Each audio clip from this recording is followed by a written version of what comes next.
Express. കേരളത്തിലെ നമ്മുടെ മുഴുവൻ വാർത്തകളും അമേരിക്കൻ മലയാളികൾക്ക് പകർന്നു കൊടുക്കുന്ന ഒരു നമ്മുടെ മാതൃഭാഷയിലുള്ള ഒരു പത്രം അമേരിക്കയിൽ അത് ആരംഭിച്ച് അതിന്റെ വെളിച്ചം കെടാതെ 18 വർഷമായി അത് നടത്തിപ്പോരുന്നു എന്ന് പറയുന്ന ചെറിയ കാര്യമാണോ? ഇന്ന് കേരള എക്സ്പ്രസ് അമേരിക്കയിലും നമ്മുടെ എല്ലാ മലയാളി വീടുകളിലും കേരള എക്സ്പ്രസ് സ്ഥാനം പിടിച്ചിട്ടുണ്ട്. ആ നിലയ്ക്ക് നല്ല ഒരു പത്രപ്രവർത്തകനായി, നല്ലൊരു സാംസ്കാരിക നായകനായി, അത് മാത്രമല്ല നല്ല സാമൂഹ്യ പ്രവർത്തകൻ കൂടിയാണ്. നല്ല ജീവകാരുണ്യ പ്രവർത്തനങ്ങൾ, കേരള എക്സ്പ്രസിന്റെ ആഭിമുഖ്യത്തിൽ നടത്തപ്പെടുന്ന ജീവകാരുണ്യ പ്രവർത്തനങ്ങളൊക്കെ അതിന് നേതൃത്വം നൽകുന്നത് കണിയാലിയ.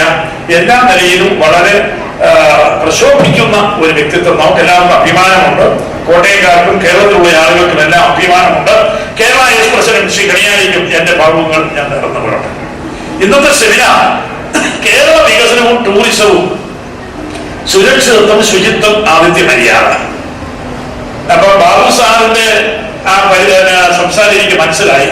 ഇത്രയും ആളുകളുണ്ട്, എങ്ങനെയാ വേണ്ടത് എന്ന് തീരുമാനിച്ചുകൊള്ളൂ. അതിന്റെ അർത്ഥം എന്താണെന്ന് വെച്ചാൽ അധികം നീട്ടി സംസാരിക്കരുത് എന്നുള്ളതാണ് ബാബു സാറിന്റെ ഇൻഡിക്കേഷൻ. അതാണ് എനിക്ക് തോന്നുന്നു. ഒരു 5 മിനിറ്റിൽ ആരും കൂടാതെ, കാരണം മന്ത്രി 10 മിനിറ്റ് സംസാരിക്കട്ടെ, ഞാനൊരു 3 മിനിറ്റ് 5 മിനിറ്റ് കൂടാതെ ആ നിലയിലൊക്കെ പോവുകയാണെങ്കിൽ നമുക്ക് ഒരു മണിക്കൂർ കൊണ്ട് നമുക്ക് തീർക്കാൻ കഴിയും. അതുകൊണ്ട് വളരെ ഹ്രസ്വമായിട്ട് ഒരു കാര്യം പറയട്ടെ. കേരളം തന്നെ മുഴുവൻ, കേരളത്തിലെ ഒരു ബ്യൂട്ടി സ്പോട്ട് അല്ലേ ഈ കേരളം. ഏതാണ് ടൂറിസ്റ്റ് കേന്ദ്രം അല്ലെങ്കിൽ ഏതാണ് ടൂറിസ്റ്റ് അട്രാക്ഷൻ എന്ന് പറയാൻ കഴിയില്ല. കേരളത്തിലെ മലനാടുകളും ഇടനാടുകളും തീരപ്രദേശവും കയലോരങ്ങളും നമ്മുടെ നദികളും നമ്മുടെ പുഴകളും നമ്മുടെ കടലോരങ്ങളും എല്ലാം ടൂറിസ്റ്റ് അട്രാക്ഷനാണ്. പക്ഷെ അത് മുഴുവൻ നമുക്ക് എക്സ്പ്ലോയിറ്റ് ചെയ്യാൻ കഴിഞ്ഞിട്ടില്ല, അത് മുഴുവൻ വികസിപ്പിക്കാൻ നമുക്ക് കഴിഞ്ഞിട്ടില്ല എന്നുള്ളതാണ് നമ്മുടെ തകരാറ്.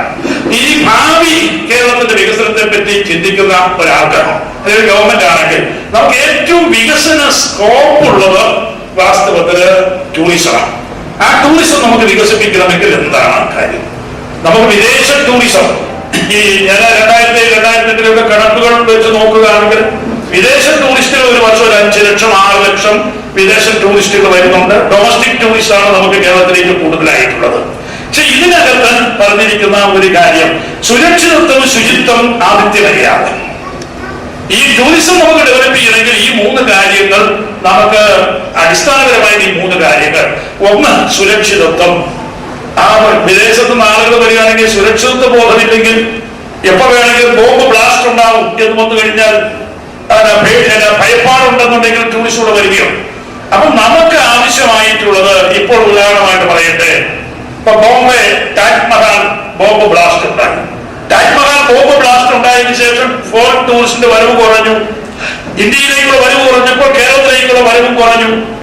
ഡൊമസ്റ്റിക് ടൂറിസ്റ്റ് ആണ് ഇപ്പോൾ ഈ 2009 ഏറ്റവും കൂടുതൽ കേരളത്തിൽ വന്നിട്ടുള്ള ഡൊമസ്റ്റിക് ടൂറിസ്റ്റ് ആണ്. ഫോറിൻ ടൂറിസ്റ്റിന്റെ വരവ് കുറഞ്ഞു.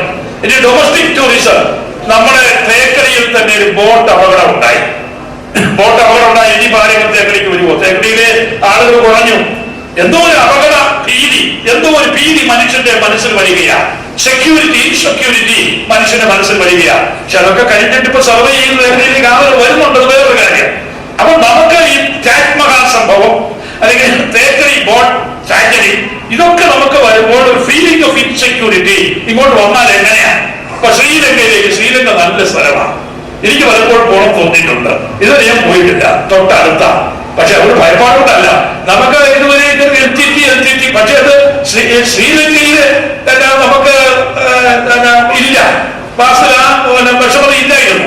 എങ്കിൽ പോലും ഒരു ഇൻസെക്യൂരിറ്റി നമുക്ക് തോന്നുകയാണ്. അപ്പോ ഏറ്റവും പ്രധാനമായിട്ടുള്ളത് ഇൻസെക്യൂരിറ്റി ഉണ്ടാകാൻ പാടില്ല.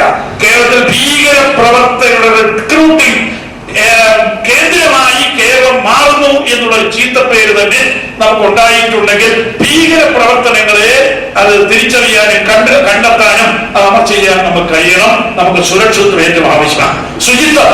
കേരളത്തിൽ മാലിന്യ കൂമ്പാരം, ഈ മാലിന്യ കൂമ്പാരമാണ്. ഒരു സ്ഥലം ഒരു ശുചിയാണെങ്കിൽ മാത്രമേ ആളുകൾക്ക് അവിടെ വരുന്നതിന് താല്പര്യമുള്ളൂ. എനിക്കൊരു നിർദ്ദേശം പറയാനായിട്ടുള്ളത്, നമ്മുടെ പ്രധാനപ്പെട്ട ടൂറിസ്റ്റ് കേന്ദ്രങ്ങളിലെ ശുചിത്വം പ്രൈവറ്റൈസ് ചെയ്യണം എന്നാണ് എന്റെ അഭിപ്രായം. ഗവൺമെന്റ് വേണ്ട, അത് മൂന്നാറാവട്ടെ. മൂന്നാർക്ക് വേറെ കോലാഹലമാണ്.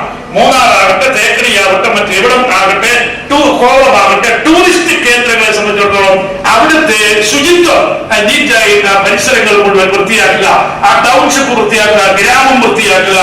അത് പ്രൈവറ്റൈസ് ചെയ്താൽ നന്നായിരിക്കും എന്നെനിക്ക് തോന്നുകയാണ്. ശുചിത്വം ഏറ്റവും ആവശ്യമാണ്. അത് മര്യാദയെ പറ്റി എന്താ പറയുന്നത്? ടൂറിസ്റ്റുകൾ എന്ന് പറഞ്ഞാൽ നമുക്ക് ഏതാണ്ട് ചൂഷണം ചെയ്യാവുന്ന കുറെ ആളുകളായിട്ട് അവർക്ക് വന്നാൽ എല്ലാം പണക്കാരാണെന്ന് അറിയാൻ. അങ്ങനെയല്ല. ഈ വരുന്നവർ മുഴുവൻ പണക്കാരാണോ? നമുക്ക് എത്ര പണക്കാരനായാലും നമുക്ക് ലോകസഞ്ചാരത്തെ പറ്റി വലിയൊരു താല്പര്യം എങ്ങനെയില്ല. ഇപ്പൊ കൂടി വരുന്നു. ഇപ്പൊ കൂടുതൽ ലോകസഞ്ചാരത്തിലേക്ക് നമ്മുടെ ആളുകൾ കടക്കുന്നുണ്ട്. പക്ഷെ ലോകസഞ്ചാരത്തിലേക്ക് എത്ര പണക്കാരനായാലും സാധാരണ പോകാറില്ല. പക്ഷെ ഇപ്പോൾ ടൂർ നടത്തുന്നതൊക്കെ സാധാരണക്കാരായ ആളുകളാണ്. സാധാരണക്കാരായ ആളുകൾ ഇപ്പൊ ലോക രാജ്യങ്ങളിലേക്കൊക്കെ പോകുന്നു, ലോകം കാണാൻ ആഗ്രഹിക്കുന്നു. കണ്ടക്ടർ ടൂറുമായിട്ട് അവർ പോകുന്നു. ധാരാളം ആളുകൾ പോകുന്നുണ്ട്. അവര് നമുക്കൊരു സർവീസ് കൾച്ചർ കേരളത്തിൽ ഡെവലപ്പ് ചെയ്യണം. ഒരു സർവീസ് കൾച്ചർ. വരുന്ന ആളുകളെ നമ്മൾ സേർവ് ചെയ്യുക. അതായത് അവൻ വന്നു ഒരു ടാക്സി പിടിച്ചു, എന്നാൽ അവനെ കവർന്നേക്കാം, ഭയങ്കര കൂലി.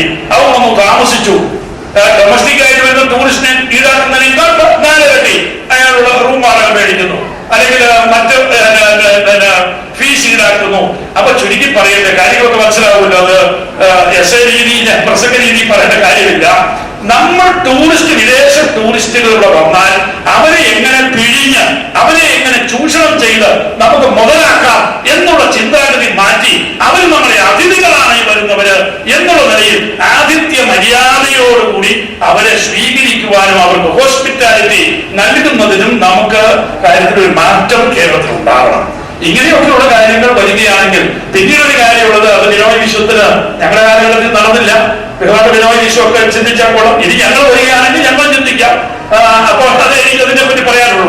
നമുക്ക് ചെറിയ എയർ സ്ട്രിപ്പ് എന്ന് പറയുന്നത് ഹെലികോപ്റ്റേഴ്സ് ആയാലും മതി. തേക്കടി അല്ലെങ്കിൽ കോവളം, തേക്കടി, മൂന്നാറ്, അല്ലെങ്കിൽ നെല്ലിയാമ്പതി, അല്ലെങ്കിൽ വേറെ ഏതെങ്കിലും വയനാട്, ഈ പ്രദേശങ്ങളെല്ലാം വന്നാൽ നമുക്ക് ഒരു നമുക്കൊരു സൗകര്യം ഉണ്ടെന്നുണ്ടെങ്കിൽ നമുക്കത് വലിയൊരു കാര്യമായിരിക്കും. അവർക്ക് ഒരു കണ്ടക്ടർ ടൂറുകാർ വരിക, വിദേശത്ത് ഒരാൾ വരിക, കേരളത്തിലെ മുഴുവൻ പ്രദേശങ്ങളും പെട്ടെന്ന് സൗകര്യപ്രദമായി കണ്ടു കേട്ട് പോകുന്നതിനുള്ള സൗകര്യം തീർച്ചയായും ചെറിയ വിമാനങ്ങളുമായിട്ട് കണക്ടിവിറ്റി ഉണ്ട് എന്നുണ്ടെങ്കിൽ, യാത്രയ്ക്ക് സൗകര്യം ഉണ്ടെങ്കിൽ അത് നമുക്ക് നമ്മുടെ ടൂറിസം ഡെവലപ്മെന്റിന് വളരെ പ്രയോജനകരമായിരിക്കും എന്ന് മാത്രം ഞാൻ പറയുന്നു.